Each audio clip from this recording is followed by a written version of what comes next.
Hello दोस्तों, स्वागत है आप लोग का आरएम अकेडमी में। तो दोस्तों हम आपके लिए लेकर आए हैं जीएस के बहुत ही महत्वपूर्ण सेशन, जो दोस्तों एग्जाम के दृष्टिकोण से बहुत ही महत्वपूर्ण है। यहाँ से आपका चाहे तो यूपी ट्रिपल एससी हो या तो आपका वीडियो री एग्जाम हो, एसएससी एमटीएस हो, सीजीएल हो, सीएचएल हो, यहाँ से क्वेश्चन हर एक जगह या तो आपका आरओ हो, कोई भी हो जगह दोस्तों, यहाँ से क्वेश्चन जान लीजिए कि मैं आपको एक सेशन करा रहा हूँ, इससे कम से कम 100-150 क्वेश्चन बनेंगे और इससे अच्छा आपको कहीं मिलने वाला नहीं है। तो दोस्तों अगर आप हमारे चैनल को सब्सक्राइब नहीं किए हैं तो चैनल को सब्सक्राइब और लाइक कर दीजिए, साथ ही दोस्तों को शेयर कर दीजिए। तो चलिए क्वेश्चन को स्टार्ट करते हैं और आपको एक बढ़िया तरीके से देने का प्रयास करते हैं। तो चलिए पहला क्वेश्चन क्या है दोस्तों, FAO। कभी कभी डायरेक्टली क्वेश्चन आता है FAO को फुल फॉर्म बताइए। तो फूड एग्रीकल्चर और ऑर्गेनाइजेशन, ठीक ना, खाद्य और कृषि संगठन इसका फुल फॉर्म होता है। यानी क्या होता है हिंदी में, खाद्य और कृषि संगठन, जिसे कहना फूड एंड एग्रीकल्चर ऑर्गेनाइजेशन, ठीक है। तो यहाँ से उसके बाद यहाँ से क्या हो गया, इसका मुख्यालय पूछता है खाद्य एवं कृषि संगठन या FAO का मुख्यालय कहाँ पर है, तो रोम में है। रोम है, ठीक है। अब खाद्य एवं कृषि संगठन का स्थापना पूछता है, जो कई बार पूछ चुका है, 16 अक्टूबर 1945। ये चीज़ डेट आपको यहाँ पे याद रहनी चाहिए। ये मानिए कि यहाँ से आपका एक ही पॉइंट हमने बताया, यहाँ से 3 क्वेश्चन पूछते हैं और हर एक एग्जाम में पूछते हैं। क्या, खाद्य एवं कृषि संगठन का मुख्यालय कहाँ पर है, रोम में है, और स्थापना कब हुआ, 16 अक्टूबर 1945 को। FAO का फुल फॉर्म पता कर लीजिए, ठीक है। 3 चीज़ हमने बताया और तीनों चीज़ यहाँ से क्वेश्चन बनते हैं। तो चलिए आगे देखते हैं। UNEP, ठीक है ना, यूनाइटेड नेशन इन्वायरमेंट प्रोग्राम। यहाँ से ये भी क्वेश्चन आता है, UNEP का फुल फॉर्म बताइए। यूनाइटेड नेशन इन्वायरमेंट प्रोग्राम, ये है आपका पहला क्वेश्चन कि ये आपको पूछेगा, इसका फुल फॉर्म बताइए। दूसरा, UNEP के स्थापना कहाँ है, केन्या नैरोबी में। इसका मुख्यालय कहाँ है, केन्या नैरोबी। इसको भी याद कर लीजिएगा दोस्तों, यहाँ पे लिखा नहीं गया है, केन्या या नैरोबी, ठीक है ना, नैरोबी ऐसे लिख लेना। इसका मुख्यालय है केन्या या नैरोबी में है। और इसका स्थापना कब हुआ था, 5 जून 1972 को। 5 जून 1972 को UNEP की स्थापना हुई थी, 5 जून 1972 का। इसका मुख्यालय केन्या नैरोबी है। यूनाइटेड नेशन इन्वायरमेंट प्रोग्राम, क्या इसका फुल फॉर्म है। आगे देखेंगे दोस्तों, जो आगे क्वेश्चन क्या पूछ रहा है, तो यहाँ से देखेंगे अगला जो है दोस्तों, हम यहाँ से थोड़ा सा याद करेंगे। UNEP तो हमने बता दिया स्थापना कब है, 5 जून 1972, लेकिन UNEP जो है पर्यावरण की दृष्टिकोण से ही ये आया था। तो यहाँ से देखिए नोट में लिखा गया है कि पहली बार पर्यावरण दिवस कब मनाया गया था, 5 जून 1974 को, ठीक है। UNEP जो इन्वायरमेंट प्रोग्राम है आया तो 5 जून 1972 को, लेकिन पर्यावरण दिवस पहली बार कब मनाया गया था, 5 जून 1974। अब यहाँ से आपके पेपर में डायरेक्टली क्वेश्चन पूछता है विश्व पर्यावरण दिवस कब मनाया जाता है, तो दोस्तों आप कहते हो 5 जून को, विश्व पर्यावरण दिवस 5 जून को। लेकिन अगर क्वेश्चन आपसे कहे कि पहली बार कब मनाया गया था विश्व पर्यावरण दिवस, तो 5 जून 1974 को मनाया गया था, ठीक है। चलिए आगे देखते हैं, आगे जो क्वेश्चन है उसको भी क्लियर करते हैं। यहाँ से देखिए भारतीय पेट्रोलियम संस्थान कहाँ पर है, तो भारतीय पेट्रोलियम संस्थान देहरादून में है। भारतीय पेट्रोलियम संस्थान कहाँ पर है, देहरादून में, जिसे हम किससे व्यक्त करते हैं, IFSR से। क्या है, इंडियन फॉरेस्ट सर्वे रिपोर्ट, ठीक है ना, इंडियन फॉरेस्ट सर्वे रिपोर्ट है जो, ठीक है, कब से आ रही है, 1987 से आ रही है, 1987 से। भारतीय पेट्रोलियम संस्थान कहाँ पर है, देहरादून में, जो IFSR यानी इंडियन फॉरेस्ट सर्वे रिपोर्ट के द्वारा ये 1987 से आ रही है। हर 2 साल में एक बार ये रिपोर्ट आती है। हर 2 साल में, यानी 2 साल बीत जाने पर एक बार ये रिपोर्ट आती है, यहाँ पर लिखा गया है। तो ये सारी चीज़ें आप देख लीजिएगा। आगे देखते हैं, आगे क्या है दोस्तों, आगे यहाँ पे देखेंगे ध्यान से, है कि बौद्ध धर्म किस संगीत में 2 संप्रदायों में बटा था। ये क्वेश्चन तो हजारों बार आ चुके हैं। बौद्ध धर्म किन 2 संप्रदायों में बटे थे, हीनयान महायान। आप याद कर लीजिएगा, हीनयान और महायान 2 संप्रदायों में बट गए थे। और ये बौद्ध धर्म की तो 4 संगी बौद्ध संगीत हुई थी, ठीक है, पहली, दूसरी, तीसरी, चौथी। तो हम सभी पे बात ना करके हम एक पे बात कर रहे हैं। चौथी बौद्ध संगीत कहाँ पर ये आयोजन हुआ है, बैठक कहाँ हुआ है। चौथी बौद्ध संगीत जो हुई थी वो कहाँ पर हुआ था, कुंडलवन कश्मीर में। तो कुंडलवन कश्मीर में हुआ था ये चौथी बौद्ध संगीत, ठीक है। उसके बाद यहाँ के शासन कौन थे, यहाँ पे शासक कनिष्क थे। क्वेश्चन पूछता जाता है कि चतुर्थ बौद्ध संगीत के समय वहाँ का राजा या वहाँ का शासक कौन था, तो कनिष्क के समय में। कहाँ पर इसकी बैठक हुई थी, कुंडलवन कश्मीर में। अगर पूछा जाए बौद्ध संगीत के अध्यक्ष कौन है, तो वासुमित्र है। कौन है, वासुमित्र। और इसके उपाध्यक्ष कौन थे, अश्वघोष। अश्वघोष अश्वघोष की पुस्तक कौन थी, हर्षवर्धित हर्षचरित। हर्षचरित को किसने लिखा था, अश्वघोष ने। तो मैंने यहाँ से आपको कई क्वेश्चन बताए, ये जितने 4-5 क्वेश्चन मैं यहाँ से बताया ना, यहाँ से 4-5 जो क्वेश्चन बताए ये सब के सब एग्जाम में आते हैं। बस यही है कि आपको याद रहता है तो आप कर लेते हैं, जब नहीं याद रहता है तो आप कहते हैं पता नहीं कहाँ से जीएस पूछा, इतना टफ कि कोई नहीं आया। तो चलिए फिर से मैं बता कि बौद्ध धर्म को कितने भागों में, 2 भागों में, हीनयान महायान 2 पार्टों में बटा। चौथी बौद्ध संगीत कहाँ पर हुआ, कुंडलवन कश्मीर में। इसके वहाँ पर तत्कालीन शासक कौन थे, कनिष्क ने। अब कनिष्क थे और यहाँ के अध्यक्ष वासुमित्र और उपाध्यक्ष अश्वघोष थे। अश्वघोष की पुस्तक क्या थी, हर्षचरित। ऐसे रिलेट करके आप याद करेंगे, याद हो जाए। अब कनिष्क ने ही 78 ईसा पूर्व में क्या आया था भाई, 78 ईसा पूर्व में आया था शक संवत, ठीक है। कनिष्क ने ही लाया था 78 ईसा पूर्व में, क्या आया था, शक संवत आया था। और कनिष्क ने ही सिल्क रूट को तैयार करवाया, सिल्क मार्ग जो है इन्होंने ही तैयार करवाया था। तो यही सारी चीज़ें याद कर लीजिएगा। आगे चलते हैं, आगे देखेंगे दोस्तों हम लोग यहाँ पे क्या कि कर्च जल संधि, कर्ज नहीं कर्च, कर्च जल संधि कहाँ किसके किसके बीच में है, कर्च जल संधि काला सागर और ओजोव सागर के बीच में। ये कई बार क्वेश्चन में आ चुका है सीजीएल में, ठीक है ना। कर्च जल संधि कहाँ पर है, तो कर्च जल संधि जो किसके किसके बीच में, काला सागर और ओजोव सागर के बीच में है, ठीक है ना। चलिए अब यहाँ से मैं आपको बता देता हूँ दोस्तों, ये आपका क्वेश्चन हो गया। यहाँ से मैं बता देता हूँ क्या कि जीवाणु से होने वाले रोग, जीवाणु यानी बैक्टीरिया से होने वाले रोग जो होते हैं वो कौन कौन से हैं। तो ये अक्सर हमारे परीक्षा में कन्फ्यूजन बना रहता है, कैसे इसको याद करें, 2 याद करते हो तो फिर भूल जाते हो। तो यहाँ से मैं बता दूं, पंडित का टिक न्यू है, याद कर लीजिएगा। पंडित का क्या है, टिक न्यू है, इसको याद कर लीजिएगा। ये 2-3-4 बार आप कहेंगे पंडित का टिक न्यू है याद हो जाएगा। आप अपने कॉपी पेन में यानी पेन और लेकर बैठकर यहाँ से नोट्स में लिख सकते हो। क्या, पा से प्लेग हो जाएगा, डी से डिप्थीरिया हो जाएगा, और का से क्या होगा, काली खांसी हो जाएगा, टी से टाइफाइड होगा, और का से टी से टाइफाइड, टिटनेस, और इसी टिटनेस रोग को धनुष टंकार रोग भी कहते हैं। क्या कहते हैं, धनुष टंकार रोग कहते हैं, ठीक है। और न्यू से निमोनिया होता है, का से कुष्ठ रोग होता है जो हैंसन के नाम से भी जाना जाता है, ठीक है ना। तो का से कुष्ठ रोग हो गया, हाय से हैजा हो गया। हैजा बहुत बार पूछा जाता है, हैजा किससे होता है, प्लेग किससे होता है, प्लेग को काली मौत के नाम से भी जानते हैं, किससे, काली मौत के नाम से। तपेदिक भी है, टीबी क्षय रोग है, ये भी पूछा जाता है, बैक्टीरिया के कारण होता है। टीबी को खोज किसने किया था, तो रॉबर्ट कोच ने किया था। और इसके लिए टीका कौन लगता है, बीसीजी का टीका। बीसीजी का टीका क्या है, बैसिलस कालमेट ग्यूरिन, इसका फुल फॉर्म पूछता है, बैसिलस कालमेट ग्यूरिन है, यहाँ से जानते रहिएगा। तपेदिक ये जो बीसीजी का फुल फॉर्म है। तो जब टीबी हो जाता है तो बीसीजी का टीका लगता है। तो ये सारी चीज़ें आप जानते रहिएगा। तो ये थे भाई इतने क्वेश्चन, यहाँ से आप याद कर लीजिए। पंडित का टिक न्यू है, प्लेग, डिप्थीरिया, तपेदिक, काली खांसी, ठीक है, टिटनेस इसी को धनुष टंकार रोग कहते हैं, टाइफाइड है, कुष्ठ रोग है जिसे हैंसन के नाम से भी जानते हैं, और निमोनिया है, न्यू से निमोनिया है से हैजा है। ये सारी चीज़ें जो है किससे संबंधित है, बैक्टीरिया जीवाणु से होने वाले रोग हैं। आगे मैं आपको बता दूं दोस्तों क्या है, आगे यहाँ से देखेंगे, ठीक है। यहाँ पे देखेंगे आप लोग क्या, जीएसटी। मैं आज जीएसटी की बात करने चल रहा हूँ। तो जीएसटी से जितने भी क्वेश्चन आएंगे सबको बता दे रहा हूँ, तो ठीक है। जीएसटी का मतलब क्या होता है, यहाँ से देखेंगे। जीएसटी संविधान संशोधन, कौन सा संविधान संशोधन में आया, तो जीएसटी संविधान संशोधन 101 है। 101वां संविधान संशोधन में जीएसटी आया।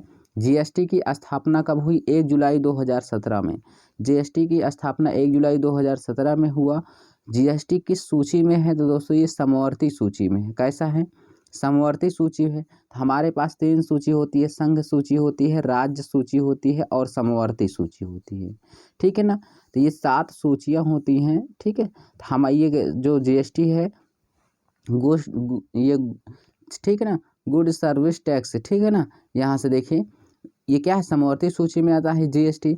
ये एक प्रकार से अप्रत्यक्ष कर है, अप्रत्यक्ष कर है, प्रत्यक्ष कर नहीं है। तो ये जितने चीज़ें बता रहा हूँ सभी क्वेश्चन आते हैं। तो जीएसटी किसके समिति पर हुआ था? विजय केलकर की समिति पर, ठीक है ना। विजय केलकर की समिति पर ये जीएसटी आई थी। जीएसटी को सबसे पहले लागू करने वाला कौन देश था? तो फ्रांस था। कौन था भाई? फ्रांस था। जीएसटी को सबसे पहले लागू किया था। ये लागू का मतलब अपनाया था जीएसटी को, ठीक है। तो जीएसटी 101वां संविधान संशोधन है। कब आया? 1 जुलाई 2017 को। समूची है, अप्रत्यक्ष कर है। किसकी समिति पर आई थी? विजय केलकर की समिति पर। ये सारे क्वेश्चन यहाँ से बनते ही बनते हैं एग्जाम में। ये मानो यहाँ से आपका 5-6 क्वेश्चन कंप्लीट हो गया। कोई भी एग्जाम उठा के देख लो वहाँ से, तो ये क्वेश्चन फिक्स है। आगे देखते हैं दोस्तों, इसी में आता है दोस्तों जीएसटी तो हो गया, जीएसटी काउंसिल आता है। जीएसटी काउंसिल का मतलब जीएसटी परिषद, ठीक है ना। जीएसटी काउंसिल यहाँ पे देखिए काउंसिल है, जीएसटी काउंसिल है। तो यहाँ से ये क्या है? जीएसटी काउंसिल किस अनुच्छेद में है? तो 279 के ए में है। ये कई बार एग्जाम में आ चुका है। कौन से अनुच्छेद में है? तो 279 के ए में है, ठीक है। इसको जीएसटी काउंसिल या जीएसटी परिषद, ठीक है। गुड्स सर्विस टैक्स, कुछ लोग पूछ रहे हैं इसका फुल फॉर्म क्या होता है? गुड्स सर्विस टैक्स, ठीक है ना। गुड्स सर्विस टैक्स होता है और ये परिषद है। काउंसिल माने परिषद। जब जीएसटी अकेले कहेगा तब नहीं कहेंगे कि 279 में है। जब जीएसटी काउंसिल कहेगा, परिषद कहेगा, तब हम कहेंगे 279 के एक अनुच्छेद में है। इसके अध्यक्ष कौन होते हैं? तो वर्तमान में जो वित्त मंत्री होते हैं वही अध्यक्ष होते हैं। चाहे जब जो इस समय वित्त मंत्री हैं वही इसके अध्यक्ष है। जो पहले रहे होंगे वो उनके रहे होंगे, ठीक है। ऐसे ही जो आने वाले समय में वित्त मंत्री होंगे वही इनके अध्यक्ष बनेंगे। तो चलिए आगे देखते हैं। इतनी बातें क्लियर। यहाँ से मैं आपको और एक चीज़ बता दे रहा हूँ दोस्तों, ठीक है ना। क्या? यहाँ से देखिए आगे अब क्या है दोस्तों, यहाँ से क्वेश्चन बनते हैं। 1940 में कौन सा व्यक्ति सत्याग्रही बना? ठीक है, 1940 में कौन व्यक्ति ऐसा सत्याग्रही बने? तो विनोबा भावे। 1940 में कौन व्यक्ति सत्याग्रही बना? विनोबा भावे ने बने। पहले सत्याग्रही कौन बने थे? विनोबा भावे। क्यों? इन्होंने भूदान आंदोलन के जनक हैं। इनको क्या कहा जाता है? कई बार एग्जामों में आया है कि भूदान आंदोलन के जनक कौन हैं? तो भूदान आंदोलन के जनक कौन है भाई? विनोबा भावे हैं। अच्छा, विनोबा भावे हो गए, लेकिन व्यक्तिगत सत्याग्रही कौन बने थे? पहले तो विनोबा भावे बने थे और दूसरे कौन बने थे? जवाहरलाल नेहरू। 2 क्वेश्चन है, कभी कभी पूछता है। तो ये क्वेश्चन थोड़ा सा टफ लेवल का हो जाता है। क्यों? क्योंकि पहले सत्याग्रही हमें याद नहीं रहता है ना। तो दूसरा तो पहले सत्याग्रही कौन है भाई? विनोबा भावे। दूसरे हैं पंडित जवाहरलाल नेहरू। और इसको भू आंदोलन के जनक ये कौन कहा जाता है? तो भू आंदोलन के जनक किसे कहा जाता है? सत्याग्रही या किसे? विनोबा भावे को। तो चलिए आगे देखते हैं। एलपीजी क्या है भाई? ठीक है, एलपीजी में जो क्वेश्चन आता है कि एलपीजी गैस, जो गैस होता है ना, हम घरों में सिलेंडर होते हैं, वही एलपीजी में कौन कौन से गैस होते हैं? तो याद कर लीजिएगा, बीपी से ब्यूटेन और प्रोपेन। बहुत एग्जाम में इतना बार पूछ चुका है कि कोई सीमा नहीं है, ठीक है। तब भी लड़के नहीं याद करते हैं। तो यहाँ से याद कर लीजिएगा एलपीजी में क्या होता है? बीपी होता है। तो बीपी का क्या याद करेंगे? ब्यूटेन और प्रोपेन। एलपीजी गैस में क्या होता है? बीपी का ब्यूटेन और प्रोपेन। चलिए अब यहाँ से क्वेश्चन पूछता है सीएनजी का मुख्य घटक क्या है? सीएनजी में कौन सी होती है? तो एलपीजी मैंने बताया ब्यूटेन और प्रोपेन होता है। इसी वक्त तुरंत बता दे रहा हूँ सीएनजी क्या है दोस्तों? सीएनजी में आपका मीथेन होता है। सीएनजी में क्या होता है? मीथेन होता है, जिसे बोलते हैं CH4। क्या होता है? CH4। इसी मीथेन को मार्स गैस भी बोलते हैं। मीथेन को क्या बोला जाता है? मार्स गैस बोला जाता है। और CH4 इसका रासायनिक नाम होता है। क्लियर है?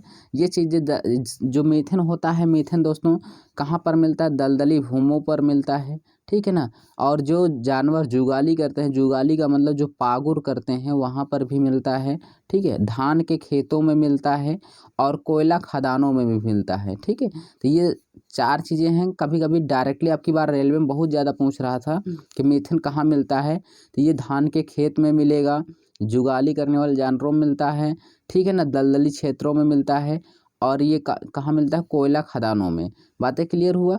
चलिए आगे देखते हैं। आगे है दोस्तों सबसे अच्छा क्वेश्चन है जो यहाँ से मैं आपको बता दूं कि अब भारत में कुल कितने शास्त्रीय नृत्य और भाषाएं हैं। देखिए भारत में अभी तो वर्तमान में 8 शास्त्रीय नृत्य हैं। कितने? 8 शास्त्रीय नृत्य हैं और 6 भाषाएं हैं। कितने शास्त्रीय भाषाएं हैं? 8 शास्त्रीय नृत्य है और 6 शास्त्रीय भाषाएं हैं। तो पहले हम नृत्य की बात करेंगे तो भरतनाट्यम है, तमिलनाडु में है, कुचिपुड़ी आंध्र प्रदेश में है, कथकली और मोहिनीअट्टम दोनों एक ही है। और ये कहाँ पर है? केरल में। कथकली और मोहिनीअट्टम कहाँ है? केरल में है। एक ही नाम है सत्रिया, जो सबसे ज़्यादा बार पूछा जाता है। सत्रिया असम में है। सत्रिया लोक नृत्य के संस्थापक कौन है? शंकर देव। अब की बार जीडी 2022 में पूछा गया था क्या सत्रिया के संस्थापक कौन है, तो ये है कौन?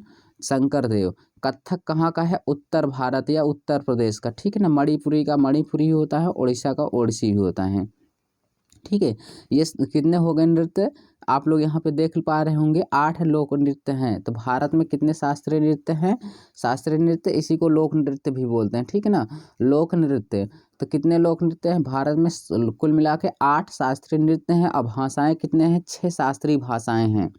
शास्त्रीय भाषाओं की संख्या कितनी है? 6 है। तो दोस्तों ये आप पढ़ लीजिएगा, यहाँ पे मैं आपको समझा दे रहा हूँ, थोड़ा सा ध्यान से देखिएगा।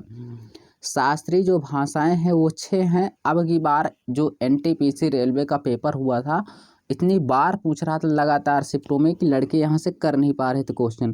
कैसे करेंगे इसको? इसमें 6 है तो इसको याद करना। तमिल है, संस्कृत है, कन्नड़ है, तेलुगु है, मलयालम है, उड़ीसा है, ठीक है, ओडिया है। तो भाषाओं को याद कैसे करेंगे? इसके एक एक वर्ड को हम ले रहे हैं तो यहाँ पे याद कर लीजिएगा। तस्कते मऊ, क्या? तस्कते मऊ। इसको याद 2-3 बार पढ़ेंगे, याद। तस्कते मऊ। ता से तमिल हो जाएगा, सा से संस्कृत हो जाएगा, का से कन्नड़ हो जाएगा, ते से तेलुगु हो जाएगा, मा से मलयालम हो जाएगा, ऊ से उड़िया हो जाएगा। तस्कते मऊ। अब इसको डेट याद कर लें। तमिल को कब स्थापना की गई थी? तो 2004 में। संस्कृत को 2005 में, ठीक है ना। संस्कृत को कब किया गया था? 2005 में। और कन्नड़ को 2008 में किया गया था, ठीक है। तेलुगु को 2008 में, ठीक है। तो यानी तमिल और संस्कृत, तमिल को 4 में, संस्कृत को 5 में, कन्नड़ और तेलुगु को दोनों को 2008 में किया गया था, मलयालम को 13, उड़िया को 2014। ये सारी डेट सहित याद करना, जिससे डेट भी अब पूछता है कि तमिल को किस वर्ष जोड़ा गया था। आपको डेट नहीं याद रहेगा, कुछ नहीं कर पाएंगे। भले इसको तस्कते मऊ याद कर लेंगे, क्रम से, क्रम भी बैठाने के लिए देता है। ये तुम्हारे पेपर के दृष्टिकोण से, लेवल से ये जानिए कि बहुत ही दृष्टिकोण से बहुत ही महत्वपूर्ण है। जितना स्टार लगाओ उतना कम है। यहाँ से क्वेश्चन जब बनते हैं तो अच्छे लड़के नहीं कर पाते। अगर आप करते हो तो 1 नंबर मेरिट से ऊपर रहते हो। तो चलिए इसको याद कर लीजिएगा, ठीक है। मैंने आपको बताया। आगे देखते हैं अगला क्वेश्चन। यहाँ से देखिए, लाल कुर्ती दल का नेता कौन था? लाल कुर्ती दल का नेता था खान अब्दुल गफ्फार खां। खान अब्दुल गफ्फार खां था, ठीक है ना। तो ये पहला विदेशी था जिसे भारत रत्न मिला था, ये भी आप याद कर लीजिएगा। और इसे सीमांत गांधी के नाम से भी जाना जाता है। खान अब्दुल गफ्फार कौन था? लाल कुर्ती दल का नेता था, और ये सीमांत गांधी के नाम से भी जाना जाता है। इसे पहला विदेशी था जिसे ये क्या मिला था? भारत रत्न इसे मिला था। क्वेश्चन में कई बार आता है कि पहला विदेशी कौन था जिसे भारत रत्न मिला, तो यही था खान अब्दुल गफ्फार को, जिसे भारत रत्न मिला था। इसे सीमांत गांधी भी कहा जाता है। चलिए आगे देखते हैं। राष्ट्रगान, देखिए हम आपको क्वेश्चन क्लियर करा रहे हैं दोस्तों। यहाँ से आप बहुत कंफ्यूज होते हैं, बहुत ज़्यादा कंफ्यूज हो जाते हैं। क्या आप लोग यही कंफ्यूज होते हैं दोस्तों? कहते हैं कि क्या कंफ्यूज होते हैं भाई? यही कंफ्यूज होते हैं कि आप कहते हैं कि राष्ट्रगान और राष्ट्रीय गीत को अपनाया गया था। तो राष्ट्रगान और राष्ट्रीय गीत को कब अपनाया गया था? 24 जनवरी 1950 को, ठीक है, याद कर लीजिएगा। राष्ट्रगान जो गाया जाता है, ठीक है, और राष्ट्रगीत को अपनाया गया था कब? 24 जनवरी 1950। राष्ट्रगान और राष्ट्रगीत दोनों को अपनाया तो गया था 24 जनवरी 1950 को, ठीक है। इसको याद कर लीजिएगा।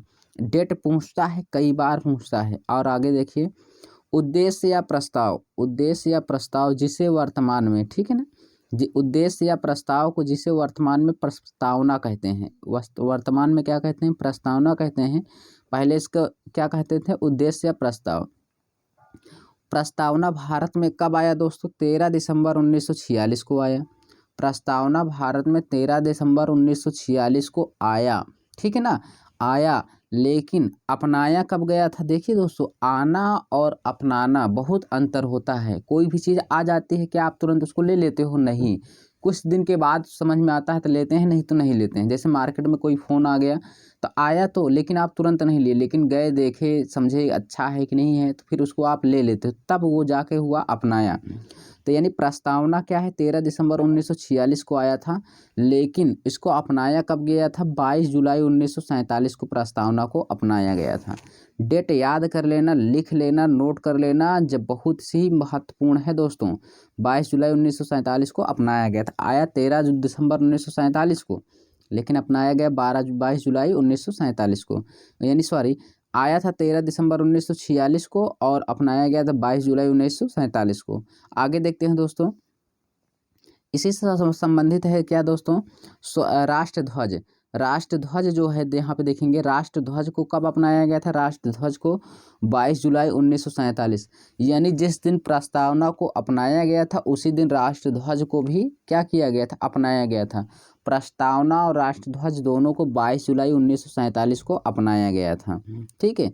और प्रारूप समिति का निर्माण, प्रारूप समिति का निर्माण या गठन कब हुआ था, प्रारूप समिति का निर्माण या गठन हुआ था 29 अगस्त 1947, ठीक है। 29 अगस्त कब भाई, 29 अगस्त 1947 को प्रारूप समिति का निर्माण हुआ था या गठन हुआ था। इसको डेट भी या 4-5 डेट ऐसे में इसको याद कर लेते हैं तो आपके एग्जाम में कोई भी क्वेश्चन गलत नहीं होगा। हाँ, हम मानते हैं कि आप मिस्टेक से हो जाता है तो कोई बात नहीं है, लेकिन याद रहेगा तो नहीं होगा। चलिए आगे देखते हैं, आगे क्या है दोस्तों, यहाँ से देखेंगे, आगे क्वेश्चन है कि महात्मा गांधी समुद्री राष्ट्रीय उद्यान कहाँ स्थित है, महात्मा गांधी समुद्री राष्ट्रीय उद्यान। अब देखिए, उद्यान तो बहुत याद होते हैं, लेकिन ऐसा अगर आ जाता है एग्जाम में तो नहीं कर पाते हैं। और महात्मा गांधी राष्ट्रीय समुद्री उद्यान अंडमान निकोबार द्वीप में है। कहाँ पर, अंडमान निकोबार।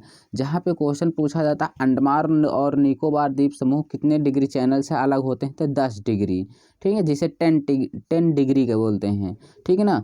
तो 10 डिग्री से अलग होता है अंडमान निकोबार द्वीप समूह। अंडमान निकोबार द्वीप समूह की सबसे ऊंची चोटी क्या है, सैंडल पीक है, ठीक है, कई बार एग्जाम में आया है, सैंडल पीक है, ठीक है, याद कर लीजिएगा।